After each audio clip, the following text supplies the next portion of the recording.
Se você entender isso, vai mudar completamente a forma como você enxerga a Bíblia.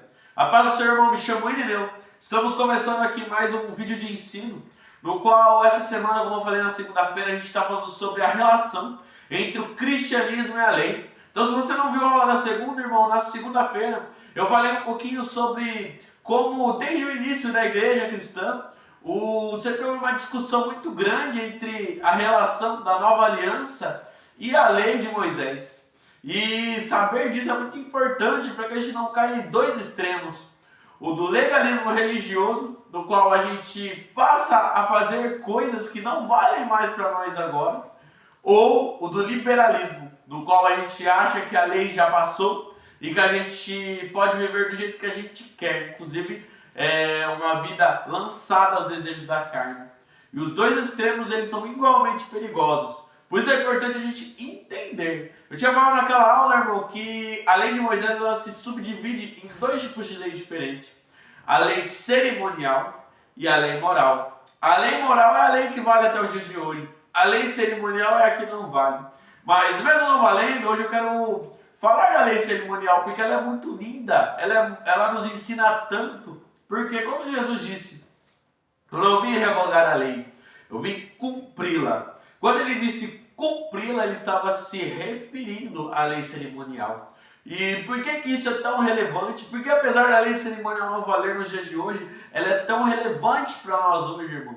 Porque a gente tem que entender que o que acontecia no Antigo Testamento, muitas das coisas que aconteceram na Antiga Aliança, elas eram sombras do que estava por vir. Elas apontavam para Cristo. Tanto é que o Senhor Jesus diz que todas as escrituras apontam para Ele. As escrituras dão testemunho dele. Irmão, então isso deixa bem claro para nós que a lei cerimonial, ela já nos apontava, ela já nos ensinava aquele que havia de vir, a obra que ele fez. Se nós entendermos a lei cerimonial, nós podemos entender por que Cristo veio, por que Cristo fez o que fez, por que era necessária a cruz e por que nós precisamos dessa salvação. É interessante, irmão, porque muitas vezes os ateus fazem muito isso. Eles leem o Antigo Testamento e às vezes até os cristãos têm a ideia de que o Deus do Antigo Testamento não é o mesmo Deus do Novo, por causa das formas como Deus age no Antigo Testamento. Mas Deus é imutável, Deus é o mesmo, ontem, hoje e eternamente. Ele não muda, então o Senhor ele continua o mesmo da Antiga Aliança até hoje. O que é interessante, na verdade, é que Deus é um Deus que ele nos ensina.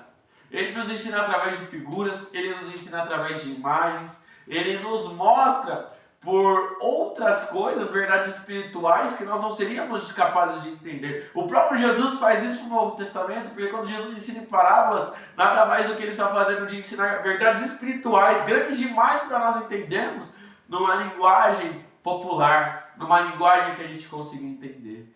Então, quando Deus ele dá a lei de Moisés, e várias leis que vão falar sobre a questão de impureza, a questão de impureza ritual, na verdade o que Deus está querendo mostrar para nós através dessas leis que falavam de impureza ritual, aí você vai ter várias passagens falando de mulheres, falando de doenças, falando de homens, falando de questões de relações sexuais, enfim, das mais diversas naturezas. O que Deus estava tentando ensinar ao povo era separar o que é santo do que é profano, o que é de Deus do que não é de Deus, o que é do Senhor do que é do mundo. Era isso que Deus estava ensinando através dessas leis. E também ele estava mostrando através dessas leis o quanto que o ser humano ele seria incapaz de alcançar o perfeito padrão divino. O quanto que o ser humano não seria capaz de por si mesmo alcançar essa perfeição para ser salvo. Na verdade é importante falar que a lei nunca salvou ninguém. A salvação sempre foi por fé, mesmo no Antigo Testamento. A lei por si só nunca foi capaz de salvar ninguém, porque nenhum homem foi capaz de ser puro o suficiente no padrão da lei. Por isso que Deus está ensinando que era necessário que viesse o cordeiro, que viesse alguém que fosse perfeito, um cordeiro sem mancha, um cordeiro sem defeito. Aí a gente fala dos sacrifícios. Por que Deus pegava tão no pé dessa questão dos sacrifícios? Por que Deus ele falava tanto de o cordeiro ele ser perfeito, ele ser sem mancha? Porque a única forma, e Deus definiu isso no Antigo Testamento, de nossos pecados serem perdoados, de houver a expiação dos pecados, era através do sangue, através do sacrifício do sangue. E não poderia ser qualquer tipo de sangue, precisa ser um sangue limpo, um sangue perfeito. Mas, como eu disse, o homem nunca foi capaz de alcançar esse sangue. Mas Jesus, ele veio ao mundo como cordeiro sem pecado. Ele foi semelhante a nós em tudo, menos o pecado. Ele sofreu tudo que nós sofremos, mas ele não pecou. E por ele ser perfeito, por ele ter cumprido a lei com perfeição, foi por esse motivo que ele era o único capaz de pagar o preço na cruz para que eu e você fôssemos salvos. Na verdade, é tão interessante, tão lindo o que Jesus fez por nós, que no dia da expiação, que é registrado lá em Levítico, nós temos o sumo sacerdote. O sumo sacerdote, ele sempre usava uma roupa cheia de pedras preciosas, uma roupa um pouco diferente dos outros sacerdotes. Só que nesse dia, era um dia que ele se despia dessa roupa. Ficava com uma roupa como se fosse a dos outros sacerdotes. E ele fazia todo aquele serviço do templo sozinho. Oferecia o sacrifício para que ele pudesse entrar no Santo dos Santos, para que ele pudesse entrar na presença do Senhor. Isso uma vez só, porque uma vez só no ano. Porque havia o véu que rompe, que separava o lugar santo do Santo dos Santos. E somente uma vez no ano o sumo sacerdote podia entrar lá para ter o contato direto com o Senhor. Sabe, irmão, isso fala para nós de Cristo, porque Jesus, aquelas pedras preciosas, elas representavam uma glória. Jesus, ele se despiu de sua glória. Ele veio à terra, ele fez todo o serviço que era feito, como aquele sacerdote fazia o serviço no templo. Jesus fez tudo sozinho.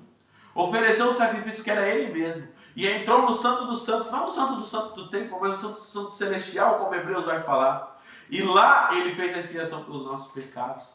Lá nós fomos perdoados dos nossos pecados. Não é à toa que a Bíblia vai falar que nós temos um sumo sacerdote, que é Cristo. Ele é o nosso sumo sacerdote eterno. Então, irmão, isso nos ensina muito. E é muito lindo a gente ver como a Bíblia, através desses símbolos, através de todas essas figuras, ela já estava nos ensinando aquele que viria. Ela já estava preparando o coração.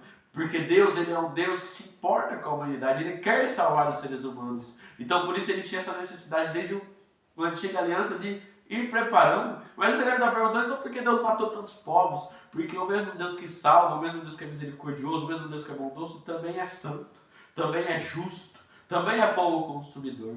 Na verdade, todas as vezes que Deus executava juízo contra o povo, e às vezes a gente pensa só, mas Deus mandou matar o povo e tudo mais, mas Deus deu muito tempo para eles se arrependerem. Se você pesquisar, se você ver a cronologia bíblica, você vai ver que tem povos aí que tiveram 400 anos, 500 anos, até mais para se arrepender. E não se arrependeram de forma alguma. Deus deu tempo, porque Deus é paciente, assim como Ele tem dado tempo agora para nós se arrepender. 2000 anos já que Ele tem dado de tempo para nós nos arrependermos, porque Ele tem sido paciente. E é só por conta da paciência dEle, da misericórdia dEle, que nós não somos consumidos. Porque se Ele não fosse paciente, se Ele não fosse misericordioso, eu e você já teríamos ido, faz muito tempo. Mas pela bondade dEle, mesmo quando Ele vai executar juízo, Ele é paciente. Mas é claro, a oferta de salvação é feita. Se ela for rejeitada, e o homem tem até o último momento para aceitar de verdade essa oferta, mas se ele é rejeitado, aí tudo que resta é o juízo mesmo. Aí tudo que resta é a condenação. Porque Deus deixou bem claro que a única forma de ser salvo é através de Jesus. Efésios 2:8-9 vai falar que pela graça nós somos salvos mediante a fé. A fé em quem? A fé em Cristo. Não é por obras, é pela fé nele. Irmão, espero que essa aula possa ter aberto os teus olhos. Não dá para, em uma aula tão curta, eu falar de toda a lei cerimonial, então eu falei de uma forma bem geral algumas passagens que estão em destaque. Mas eu recomendo que você estude a palavra do Senhor, leia a Bíblia e você vai ver quanta riqueza, quanta beleza a gente encontra nas Sagradas Escrituras. Se essa palavra te abençoou, comenta bem e compartilha com quem precisa ouvir essa mensagem. Que o Senhor Jesus abençoe a sua vida. Amém.